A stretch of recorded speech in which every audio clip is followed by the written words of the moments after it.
아, 페이지로 말하면 오늘이 이제 거의 이제 마지막이죠. 거의 마지막이고 민수기 마지막 시간인데 굉장히 이제 실제로 우리가 이 광야를 어떤 의미로 가지고 살아가야 되는지 그런 문제와 함께 이제 다뤄보도록 하겠습니다. 자, 여기를 이제 보시면은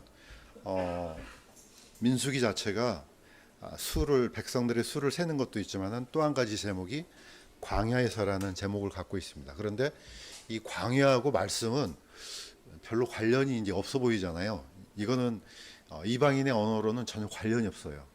근데 어디 언어로 관련이 되냐면 이건 히브리어로 원어로만 관련이 됩니다. 자, 예를 한번 들어보겠습니다.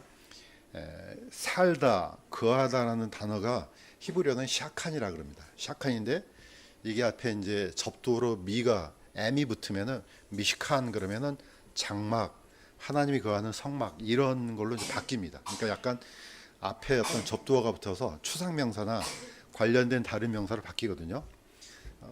두 번째는 이제 샤파트 그러면은 재판하다. 여기서 이제 쇼페팀이 나오죠. 사사가 나오거든요. 이 단어에다가 맴이 붙으면 미시파트가 되면 이게 심판, 공의 이런 단어로 바뀝니다. 또 번제라는 단어 똑같습니다. 올라라는 단어에 맴이 붙으면 마알라 그래서 올라감 성전으로 올라가는 계단이 돼요.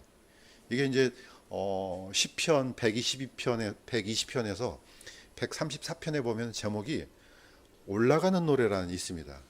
이제 흔적역에는 올라가는 노래가 있고 기억성경에는 성전으로 올라가는 노래 이렇게 돼 있습니다. 근데 원어를 보면은 성전이라는 단어가 없어요. 그런데 왜 이렇게 번역을 했느냐? 이거는 다른 모든 계단이 아니고 성전의 계단을 의미하기 때문에 그렇습니다. 그러니까 예배드리러 가는 도중에 부르는 어떤 노래 그런 뜻이 되는 거죠. 그러니까 이거는 이제 오로지 원어로밖에 설명이 안 됩니다. 자, 다바르 그러면 말씀입니다. 이 말씀에다가 맴이 붙으면 미드바르가 돼요. 그러면 어떤 뜻이 되냐면 광야가 돼요. 이게 광야라는 단어가 어디서 나왔느냐? 이 말씀에서 나와요. 이 말씀에서 광야란 말이 왜 나왔지? 아무리 이방인의 언어로는 머리를 굴려도 안 됩니다. 불가능하죠. 이건 원어로만 가능해요. 그래서 광야가 어떤 말이 되냐면은 하나님의 말씀을 듣는 곳 또는 하나님의 말씀을 들을 수 있는 곳, 하나님의 말씀이 들리는 곳 이런 의미가 됩니다.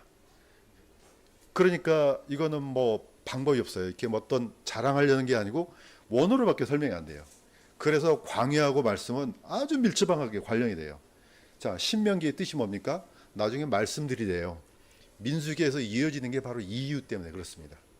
그래서 광야가 왜 중요하냐? 단순히 아무것도 없는 거 이게 아니고요.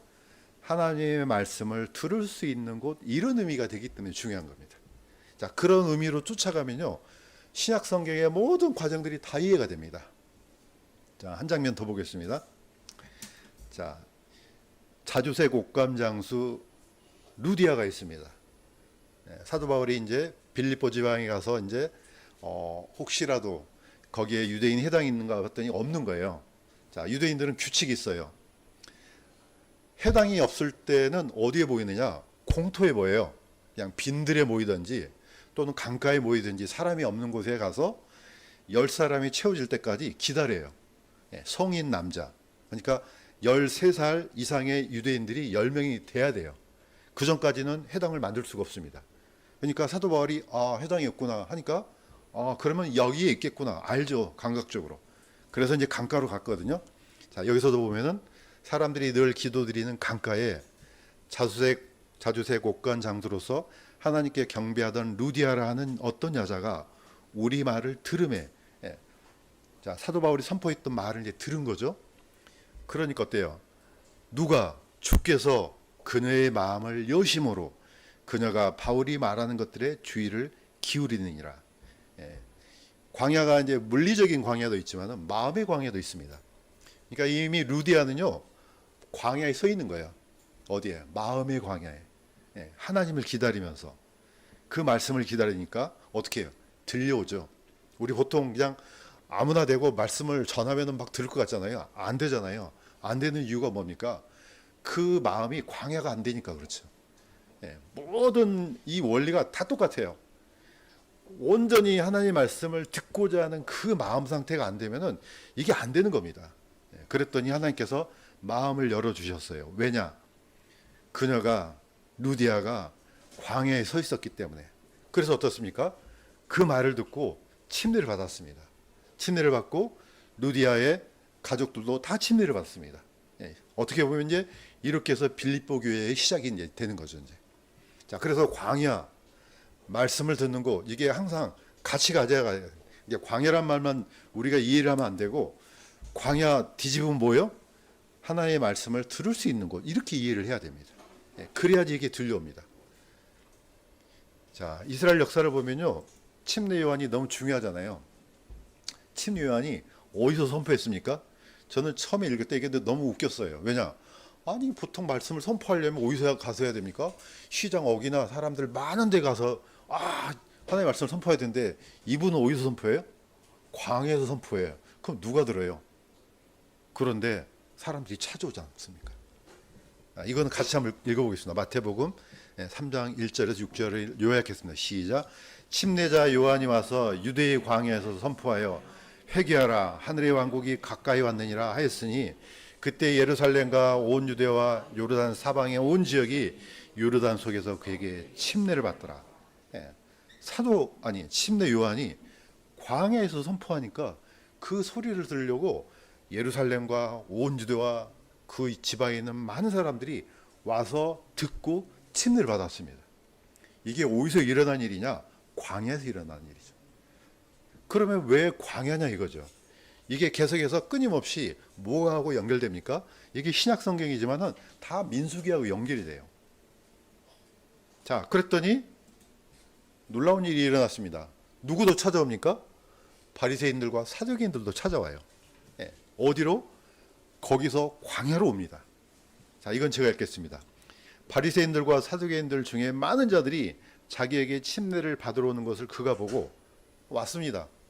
이 사람들도 이제 침례 요한을 하나님께서 보내시는 그런 선지자, 대언자로 보고 쫓아왔습니다. 그랬더니 침례 요한이 바로 이렇게 쏘아붙습니다. 오 독사의 세대야, 누가 너에게 경고하여 다가오는 진노를 피하게 하더냐? 아니 멀쩡하게 잘 왔는데 왜 이런 소리를 합니까? 뭐 우리가 이미 알고 있는 것처럼 이분들은 뭐만 옵니까? 뭐만 오는 거예요. 마음은 광야로 안 나온 거죠. 그러니까 성령이 충만했던 침례 요한은 꿰뚫어 온 거죠. 이 사람들은 몸만 나온 거예요. 그냥 광야로. 사실 이게 굉장히 중요한 의미거든요. 왜냐하면 예수님도 침례 요한하고 똑같은 얘기를 해요. 회개하라. 하늘의 왕국이 가까이 왔느니라. 이 선포를 침례 요한이 먼저 했잖아요. 예수님도 동시에 이 선포를 가장 먼저 합니다. 그 말은 뭡니까? 들으라는 거죠. 마음이 광야가 된 사람은 들으라는 겁니다. 자, 그래서 이제 우리는 이제 이런 결론에 이제 도달할 수 있습니다. 자, 그럼 도대체 광야가 뭐냐? 여기 있는 이제 그대로 109페이지 제일 먼저 가로를 쳐놨지만은 뭐 이건 뭐 어려운 게 아닙니다. 광야는 자 제목을 같이 한번 읽겠습니다. 시작. 광야는 하나님만 의지하는 법을 배우는 곳이다. 광야는 하나님만 의지하는 법을 배우는 곳입니다.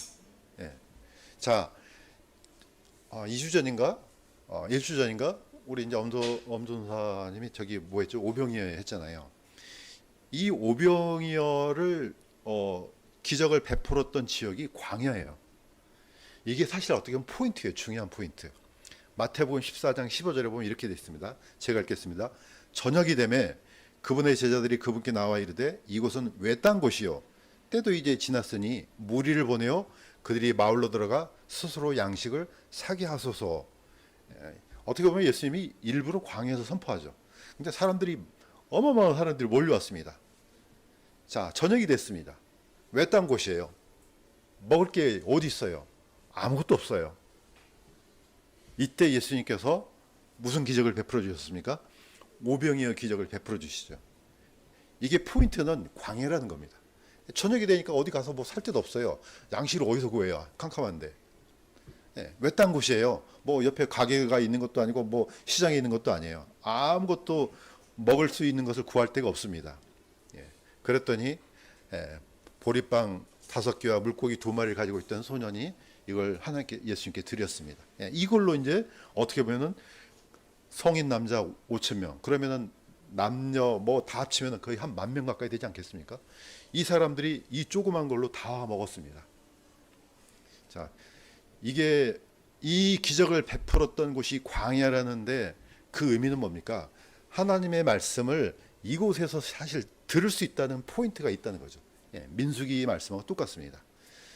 제가 며칠 전에 유튜브를 좀 살피다가 봤는데 이효령 박사인가요? 그분이 돌아가셨는데 그분이 영상에서 했던 얘기가 기억이 나요. 어떤 얘기를 하냐면은 아우슈비츠 수용소에 어떤 귀족, 유대인 귀족 부인이 들어왔어요. 들어왔는데 이분은 평생에 물 한 방울 묻히고 살지 않았던 그런 여자예요. 유대인 여자예요. 자, 그런데 들어와 가지고 그게 생활이 되겠습니까? 그런데 그 이혜령 박사를 통해서 들었던 얘기는 그 유대인 여자가 이렇게 얘기를 했다고 그러더라고요. 하나님께 너무 감사하다. 왜냐? 자기가 이곳에서 생활해 보니까 인생을 알겠더라는 거예요. 예. 야, 내가 여기서 한 번도 배고파 본 적도 없고 살면서 그렇게 잘 살았는데 이곳에 오니까 빵 한 조각 먹는 게 이렇게 엄청난 일인 걸 그때 알았다는 겁니다. 그러니까 그 빵 한 조각을 위해서 서로 다투고 그걸 숨기고 그러니까 그냥 입으로 들어온 게 아니라는 걸 알았다는 겁니다. 똑같습니다. 마음이 광야가 된 사람은요, 하늘에서 내려온 이 만나의 가치를 알거든요. 하나님께서 주신 이 말씀의 깊이를 얼마나 이게 엄청난 말씀인지 알거든요. 그런데 널려 있어요. 세상에 다 널려 있어. 뭐 발에 걸려 성경책이 됩니까? 안 들려옵니다. 언제 들려옵니까? 마음이 광야가 돼야지 들려온다는 거죠. 이게 광야의 의미입니다. 그러니까 어떻습니까? 광야는 하나님만 의지하는 법을 배우는 곳입니다. 자, 두 번째는 제목 한번 같이 한번 읽겠습니다. 시작. 광야는 이집트와 완전히 분리된 곳이다. 완전히 분리돼야지 이게 들려오거든요. 그래서 출애굽기 3장 18절에 보면은 하나님께서 이렇게 명령했어요. 이렇게 하라고. 우리가 사흘 길쯤 광야로 가서 주 우리 하나님께 희생물을 드리게 하소서. 이렇게 하는 이유가 이집트에서 세상에서 완전히 분리돼야만이 하나님의 말씀을 듣고 그 말씀에 감사하고 진정한 예배가 이루어지니까 이렇게 하라는 겁니다. 근데 문제는 뭡니까? 그게 몸만 나오니까 문제죠. 마음도 같이 나와야 되는데 몸만 나오니까 어떤 현상이 일어납니까? 밑에 이렇게 일어납니다. 민수기 11장 5절에. 자, 이 사람들이 이렇게 울부짖었습니다. 우리가 이집트에서 마음대로 먹던 물고기와 오이와 수박과 부추와 양포와 마늘을 우리가 기억하거니와 이제는 이 만남에는 우리 눈앞에 아무것도 없도다. 왼쪽에 있는 그림은 뭡니까? 그냥 거기 마늘, 파, 그 다음에 소고기 아주 맛있는 거 있잖아요. 왼쪽은 맛도 하나도 없는. 저도 이게 지금 우리가 생각하면 좀 그렇지만은 여러분 맨날 짜장면 먹어봐요. 40년 동안 거의 미치지 않겠어요?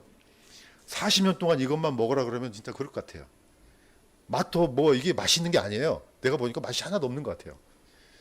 그 다음에 아무리 맛있는 거라도 계속 같은 걸 먹어봐요. 이게 얼마나 물릴까 생각이 듭니다. 어쨌든 이스라엘 백성들은 광야로 나왔어요. 옛날에 먹었던 거 비록 노예로 살았지만 먹을 건 그거 잘 먹었다는 겁니다. 일을 시켜야 되니까 아마 먹을 건 많이 준 것 같아요. 바로가. 이 모든 걸 먹고 나서 광야로 나오니까 아무것도 없는 거예요. 당연히 이런 불평이 나오죠. 어쨌든 하나님께서 몸과 마음이 광야로 나와야 된다는 거죠. 완전히 분리되지 않으면 뭐가 안 들립니까? 말씀이 사실 안 들려요. 우리가 하나님의 말씀을 듣는다는 것은 내가 의지적으로 듣는 것도 있지만 들리기도 해요. 사실 들려오거든요. 언제 들려옵니까? 광야가 돼야지 들려오거든요. 중요한 문제죠. 내가 아무것도 없어.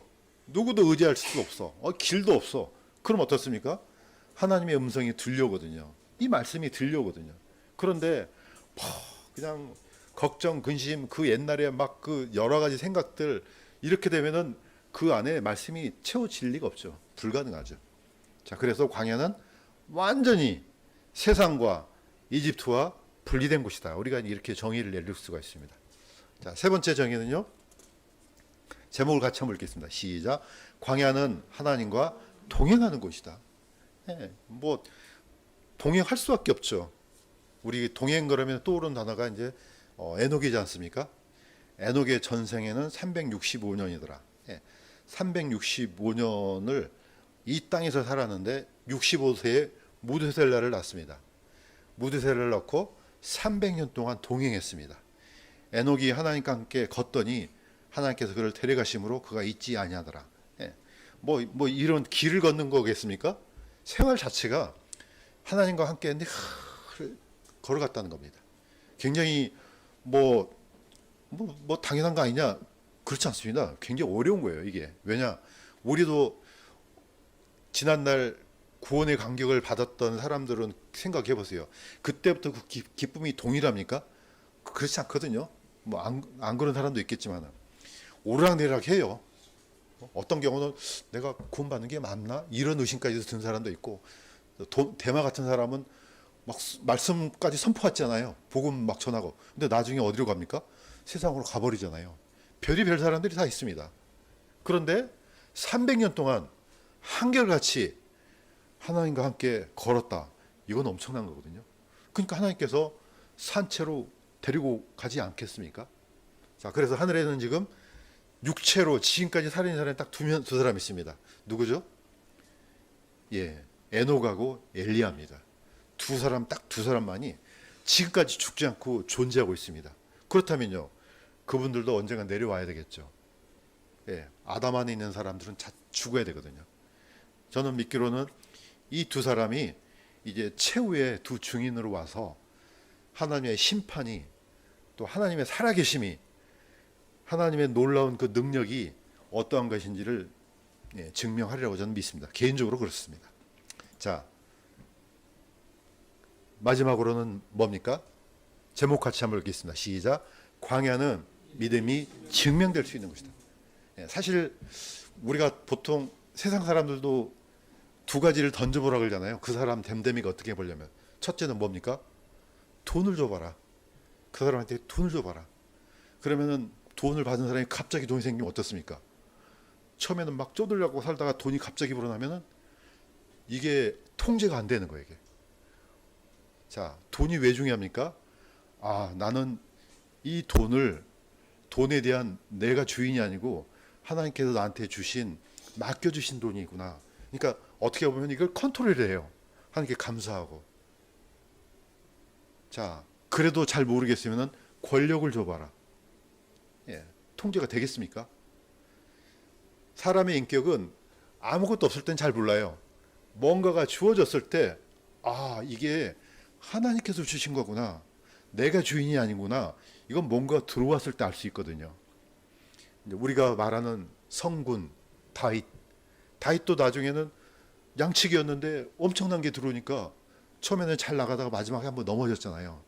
다시 깨닫고, 아, 이거는 내가 주인이 아니구나 깨닫고 나중에 하나님께 대한 회개를 했습니다. 자, 어쨌든 이런 식으로 뭔가 변화를 주면은 그 댐댐이를 알 수가 있습니다. 그 중에 하나가 바로 고난입니다. 고난이 직접 떨어졌을 때 그 고난을 헤쳐가는 그 사람의 역량, 방향, 방법이 그 사람의 댐댐이를 알 수가 있거든요. 그 중에 우리가 이제 욥하잖아요. 욥은 엄청난 권력, 엄청난 재능 다 가졌습니다. 다 뺏었습니다, 하나님이. 그래서 고난을 줬습니다. 예, 물론 욥이 이해하지 못할 것도 있지만은 욥은 끝까지 하나님에 대한 신뢰를 버리지 않습니다. 이게 바로 욥의 댐댐입니다. 이스라엘 백성들 보세요. 이거 며칠 안 가요. 그냥 금방이에요, 금방. 민수기 10장 5절. 이스라엘 백성들의 마음을 우리가 이야기해서 한번 읽겠습니다. 시작. 너희가 어찌하여 우리를 이집트에서 나오게 하고 이 약한 곳으로 데려왔느냐. 이곳에는 씨도 없고 무화과도 없고 포도도 없고 석류도 없고 또한 마실 물도 없도다. 이게 어떻게 보면 본질이잖아요. 그냥 거기서는 어쨌든 노예로 살았지만 먹는 거 마시는 거 별 걱정 없이 잘 살았는데, 아니 여기 오니까 아무것도 없는 거예요. 예. 이스라엘 백성들이 뭘 믿었는지, 어떤 삶을 살았는지, 어떤 종류의 믿음을 갖고 살았는지가 금방 드러납니다. 그래서 우리는 이제 오늘날 뭐 우리가 뭐 굶주리고 뭐 그렇게 합니까? 그렇지만은 이걸 통해서 어떤 삶을 살아야 되는지 우리가 이제 교훈을 얻을 수 있습니다. 그래서 이제 교회와 강야가 이제 중요하죠. 자, 히브리서 3장 17절에서 18절에는 하나님께서 이 히브리서 기자를 통해서 이렇게 얘기하십니다. 자, 한 번 더 같이 읽겠습니다. 시작. 40년 동안 그분께서 누구로 인해 근심하셨느냐? 죄를 지어 사체가 광야에 쓰러진 자들이 아니냐? 또 그분께서 누구에게 맹세하사 그들이 자신의 안식에 들어오지 못하려 하셨느냐? 오직 믿지 아니한 자들이 아니냐? 예, 결국 믿음이죠. 예. 광야로 데려다 놓으니까 금방 다 들통이 납니다. 뭐 그전에는 뭐 하나님 살려주세요, 뭐 기도하고 뭐하고 다 했지만은 광야로 데려다 놓으니까 금방 다 사라집니다. 그래서 이 사람들은 하나님의 안식에 들어오지 못한다고 선언을 해버립니다.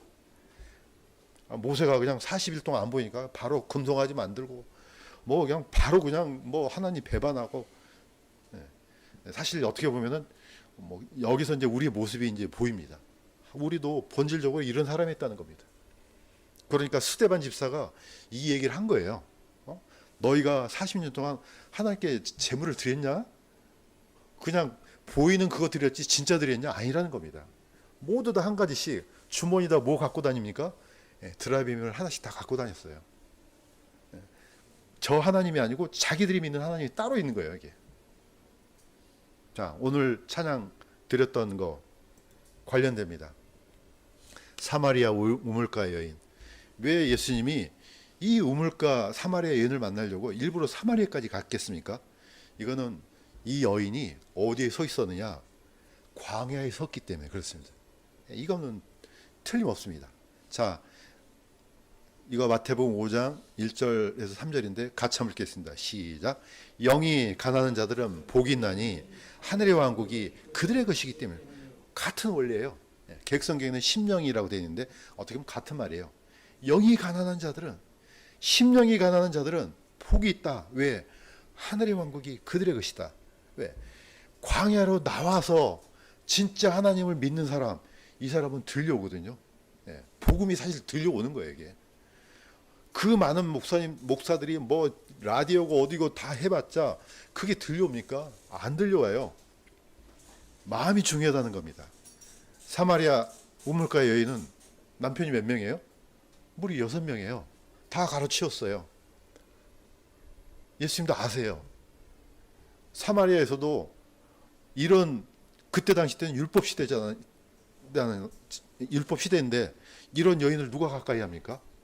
외톨이죠. 아무도 뭡니까? 대화하려고 하지도 않고. 그러니까 어떻습니까? 이 여인이 우물가에 우물을 기르러 언제 옵니까? 찌약볕이 쪼이는 정오에 나오는 거예요. 원래 물은 아침 일찍 길더니 저녁에 길어요. 해를 피해서. 그런데 대낮에 왔다는 것은 사람을 피해서 온 거예요. 그걸 예수님이 아신 거죠. 이 우물로 가셨어요. 만났습니다.